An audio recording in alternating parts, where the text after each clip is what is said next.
Olá pessoal, meu nome é Evelyn e esse vídeo é sobre a matéria transferência calor e massa e o tema é condução de calor em cascas cilíndricas. Então, vou fazer uma pequena introdução sobre esse tema e depois eu vou explicar um exercício que eu trouxe. Então, tá bom. A gente vai considerar então um cilindro vazado submetido a uma diferença de temperatura entre a superfície interna e a temperatura externa. Como pode ser visto aqui nesse esboço que eu fiz. Se a temperatura da superfície interna for constante igual a T1, enquanto que a temperatura da superfície externa se mantém constante igual a T2, então a gente vai ter uma transferência de calor por condução no regime permanente.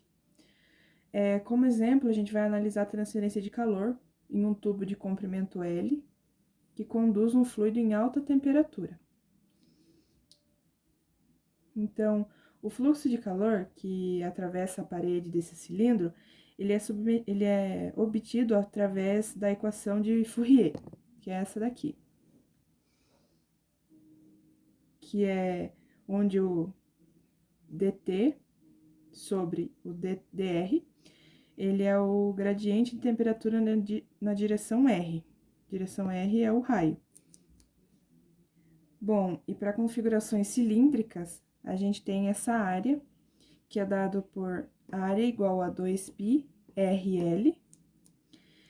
E se a gente levar a equação 2 para a equação 1, a gente vai ter a equação 3. E fazendo a separação de variáveis e fazendo uma integração entre T1 em R1 e T2 em R2, a gente vai ter esse resultado. Bom, eu não fiz ainda o cálculo 3, então eu não vou saber explicar assim com propriedade sobre a integração, mas eu pesquisei e aqui a gente vai estar integrando em dt, daí você vai fazer a separação do fluxo de calor, vai jogar para fora da integração, daí você vai integrar nos limites de R2 e R1, porque aqui, como como eu expliquei, é integração de T1 em R1 e T2 em R2, e vai fazer o limite de T2 e T1, dt, que você está integrando em relação a dt. Aí você vai aplicar as propriedades dos logaritmos, e a gente vai obter essa equação. E o fluxo de calor, ele é dado através de uma parede cilíndrica, então ele vai ser esse daqui, que é a equação 4. Então, vou mostrar um exemplo prático disso que eu acabei de falar.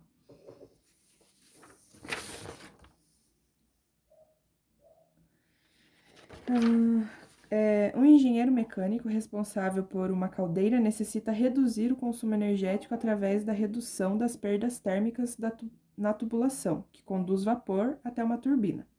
Considerando a equação 4, que a equação 4 é essa daqui, que teve toda a integração e tal. Considerando essa equação, os engenheiros têm as opções a seguir. Então, essa mini tabelinha aqui, ela fala sobre as possibilidades para redução desse fluxo de calor em uma parede cilíndrica que o engenheiro quer. Então, o nosso objetivo, ele é redução do fluxo de calor. A variável que a gente tem é o K, condutividade térmica. O que a gente deve fazer para conseguir o objetivo é trocar a parede cilíndrica por outra de menor condutividade térmica, então condutividade térmica ela vai abaixar, ela vai ser menor. O L é o comprimento, então também teremos que reduzir o comprimento da tubulação. O R2 e o R1 vão aumentar, então a espessura da parede cilíndrica ela vai aumentar. E o dt, ele vai reduzir a temperatura do vapor. Bom, então, a gente consegue concluir, nesse exemplo bem rápido, que trocar a parede ou reduzir a temperatura do vapor podem ser ações de difícil implementação. Porém, a gente também pode concluir que a colocação de isolamento térmico, que eu deixei bem grifado aqui, sobre a parede cilíndrica, ela cumpre ao mesmo tempo as ações de redução da condutividade térmica e ela aumenta a espessura da parede. Devido à analogia com a eletricidade e tudo mais, que eu expliquei no vídeo anterior, dei uma breve explicação sobre isso, sobre a analogia entre transferência de calor e a eletricidade. Um fluxo de calor na parede cilíndrica, ele também pode ser representado como fluxo de calor sobre o potencial térmico, dividido pela resistência térmica da parede. Então, para a parede cilíndrica, a gente vai obter essa equação, vai igualar com a resistência térmica. Então, eliminando o ΔT na equação 5, a gente vai obter a resistência térmica da parede cilíndrica, que vai ser a equação 6. Essa é a resistência térmica na parede cilíndrica. Bom, e aqui, esse último tópico aqui, esse é um caso geral em que a gente tem associação de paredes N-cilíndricas associadas em paralelo. Por analogia com paredes planas, o fluxo de calor ele é dado pela diferença de temperatura total sobre a resistência total. Então, eu vou explicar o exercício que eu trouxe sobre esse tema. Bom, um cabo elétrico de 15 milímetros de diâmetro e 8 metros de comprimento está recoberto por uma proteção plástica de 14 milímetros de espessura, cuja condutividade térmica é K igual a 0,20 watts por metro vezes K. Uma corrente de 15 amperes passa através do cabo e a queda de tensão de 10 volts ao longo do cabo. Se o cabo está exposto a temperatura de infinito igual a 40 graus Celsius, com H igual a 10 watts por metro quadrado vezes K, a gente vai ter que determinar a temperatura de interface entre o fio e a cobertura plástica em funcionamento permanente. E a gente também vai ter que determinar se, ao duplicar a espessura dessa cobertura de proteção plástica, essa temperatura da interface irá aumentar ou diminuir. E para a gente resolver esse exercício, tem algumas considerações. A primeira é a transferência de calor se mantém permanente, né? Não existe nenhuma indicação de alteração com o tempo.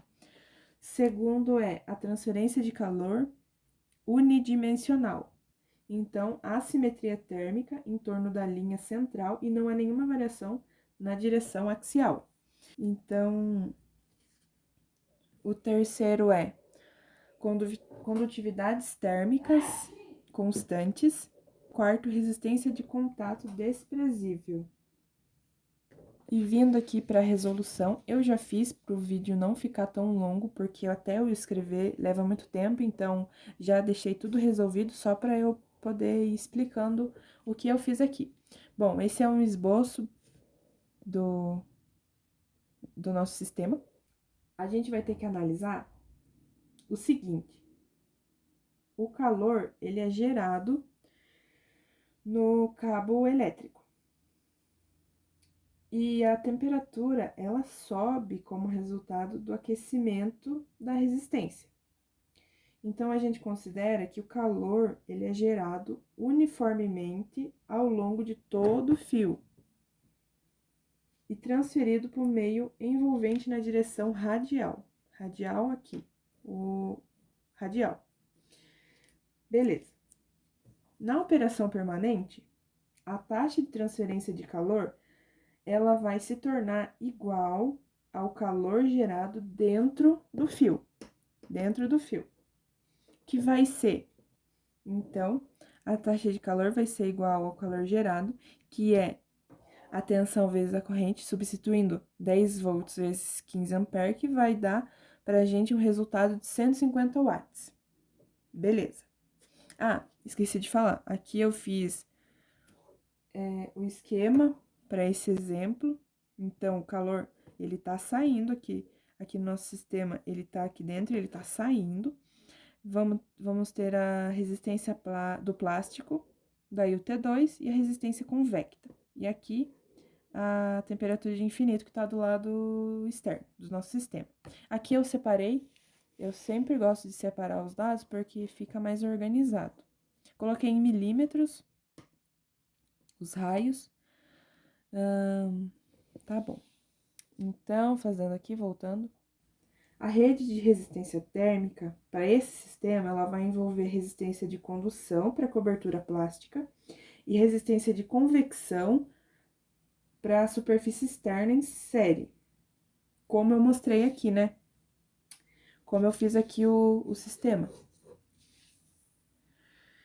Então, os valores para essas duas resistências vão ser... Fiz a área aqui, coloquei a área usando o R2. A área deu 1,09 metros por metros quadrados. Bom, para resistência convecta, a gente sabe que é 1 sobre HA. Nesse caso, é a área. Substituindo, o H é o 10 vezes a área, que a gente achou aqui, que vai dar 0,09 graus Celsius por watts. Beleza até aí. Já calculamos a resistência convecta, agora a gente vai calcular a resistência do plástico, da proteção plástica. Resistência da proteção plástica, ela vai ser aquela equação que a gente calculou a partir da integração e tudo mais, que é a resistência do cilindro. Bom, substituindo os valores aqui, o K é 0,20, como eu mostrei no enunciado, e o comprimento do cabo, 8 metros. Beleza, fazemos as contas, já fiz, 0,50 graus Celsius por watts. Ok. Portanto, a gente vai fazer agora a soma dessas resistências, porque elas estão em série. Então, a resistência total vai ser igual à resistência convecta mais resistência plástica. Só substituindo os valores, 0,09 mais 0,50, 0,59 graus Celsius por watts. Ok. Agora, a segunda parte, a gente vai calcular a temperatura de interface, que era a segunda pergunta. Então, a temperatura da interface, ela pode ser determinada a partir dessa equação. Diferença da temperatura T1 menos T infinito sobre a resistência total que a gente calculou. Como a gente está querendo o T1, a gente vai fazer aí as coisas que tem para fazer na fórmula, entendeu? Você vai jogar lá, daí joga cá, substitui e 128,5 graus Celsius. Beleza. Essa é a temperatura de interface. Ok. E daí, você consegue notar que a gente não envolveu diretamente o cabo elétrico na rede de resistência térmica, porque o cabo, ele envolve geração de calor. Então, para responder a segunda parte da pergunta, a gente precisa ter conhecimento de um negócio que se chama raio crítico. Raio crítico de isolamento da proteção plástica. E ela é determinada a partir da equação que eu achei no livro do Sengel, que é essa daqui. Deixa eu ver se tá focando. É essa daqui. Que é esse negócio? O raio crítico do isolamento, que no nosso caso, o nosso isolamento é a proteção plástica. É assim, a gente sabe que acrescentar mais um isolamento em uma parede sempre diminui a transferência de calor. Então, quanto mais espesso o isolamento, menor será a taxa de transferência. Ok, isso é esperado. Porque uma vez que a área A da transferência de calor ela é constante, se a gente adicionar o isolamento, sempre vai aumentar a resistência térmica da parede, sem aumentar a resistência de convecção. Tá bom. Então, a adição do isolamento em um tubo cilíndrico ou em uma casca esférica, que será no próximo vídeo, é uma questão diferente, no entanto. Porque o isolamento adicional vai aumentar a resistência de condução da camada de isolamento, mas vai diminuir a resistência de convecção da superfície, em virtude do aumento da superfície externa para a convecção. Porque a transferência de calor a partir do tubo, ela pode tanto diminuir quanto aumentar. Isso vai depender do efeito desse isolamento. Então, aqui no Cengel, ele explica essa equaçãozinha. Então, voltando aqui para o nosso sistema, a gente só vai substituir o negócio. Você pega lá a equaçãozinha que estava no livro e só substitui. O nosso K, ele é igual a 0,20 e o nosso H é igual a 10. Beleza, você substitui ali, ele vai te dar um valor de 0,02 metros. Você só coloca em milímetros, vai dar 20 milímetros. E aí, a gente consegue ver que esse raio crítico, ele é maior do que o raio da proteção plástica. Então, assim, o aumento da espessura da proteção plástica, ela vai aumentar a transferência de calor até que o raio externo da cobertura atinja 20 milímetros. Então, como resultado, a taxa de transferência de calor Q, ele aumenta quando a temperatura da interface T1 for mantida constante. Ou T1 diminui quando o Q for mantido constante, caso deste exemplo. Então, é isso. Esse foi o exemplo e eu espero que não tenha ficado nenhuma dúvida. Se ficou, vão ver em algum lugar, pesquisem ou deixem no comentário. E é isso. Obrigada e até o próximo.